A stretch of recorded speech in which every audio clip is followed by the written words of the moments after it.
All right, taking a look here at Mitchell in the 200 IM, lane 4. Going to play your whole race straight through, and I'll talk about a couple things afterwards.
Okay, not sure why we didn't get the finish there, but that's all right. Taking a look at the splits, you're 215. You said your goal was 214, so we're right there. You're out 28. Back was 33, breast 40, and free was a 33.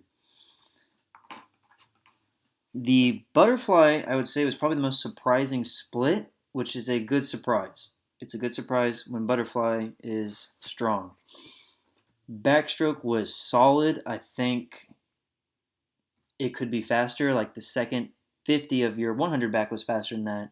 I think you can be pretty close to splitting that second 50 of 100 back on the second 50 of your 200 IM.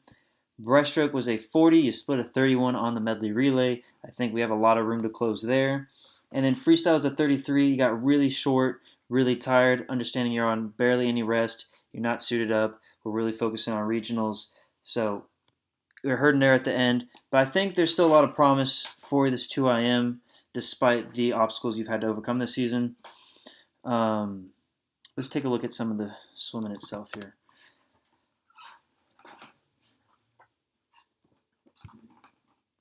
Okay. So butterfly looks real smooth. You're real flat. We're moving forward. Nice roll of the hips right here at the end of each stroke. Like I said, it's a good surprise. I think this you'll probably split faster at butterfly this season than you have ever split before if you can keep this up, and that's really exciting. All right, let's move into backstroke though. So this doesn't have the same intensity. It doesn't have the same tempo that you had in the 100 back. If the 200 IM is 450 sprint, we got to have that same attack here on this 50 back. Coming off this turn, you are super, super shallow. Notice all this coming up here on the surface. That's very shallow. We got to get deep. You're going to take those 3 kicks or whatever. Get deep and make them good kicks. No need to be kicking at the surface there. All right, coming into the breaststroke here.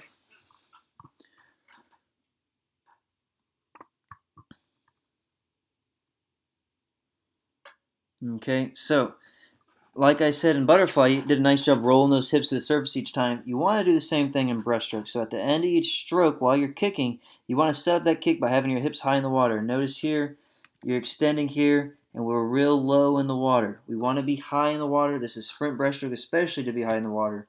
So we got to think that back flat and those hips high in the water.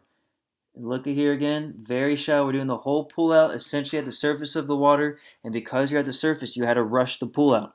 Push off deep, take your time, utilize the pull out, and then we can swim after. All right, moving into the freestyle. This is where things really start to hurt. So notice how short these strokes are. Look at this right here. Hold on. That arm is hitting the water with the elbow at like its peak height, right? You're hitting it just above your head, and it looks like you are still taking a breath while you're trying to take that stroke. Let's take a look here at a little better angle right here. I mean, notice that hand, I mean, it just barely leaves the water. It looks like it might even slap the water here a little bit, and then it hits the water again right there, and your head is not even in position looking down again.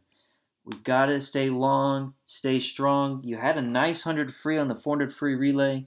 We got to take that and apply it here as well, okay? Now, oh no. Oh no. Okay, Mitchell. So we're hurting, I understand. But here we are. We're taking double breath into the turn and no kicks off the wall, double breath out of the turn. In the span of like 5 meters, less than 5 meters, you took 4 breaths, no kicks off the wall. That is just detrimental. When you got to think about it. If you're hurting and you actually utilize the wall and you take that speed and momentum, not taking a double breath off of it, you really actually end up swimming less. But you pushed up straight up, you pushed up onto the surface straight away. You took a double breath, so you lost any momentum you might have gotten from the wall, and then you had to swim the next 20 yards. That guy caught you. Again, I'm not really concerned about what that guy does, but I'm just saying we got a lot of room for improvement. Being just about where we wanted to be here, I think you're still in a good position to break 210 and even set a best time next week at Region. I'm excited for that. All in all, nice job, Mitchell.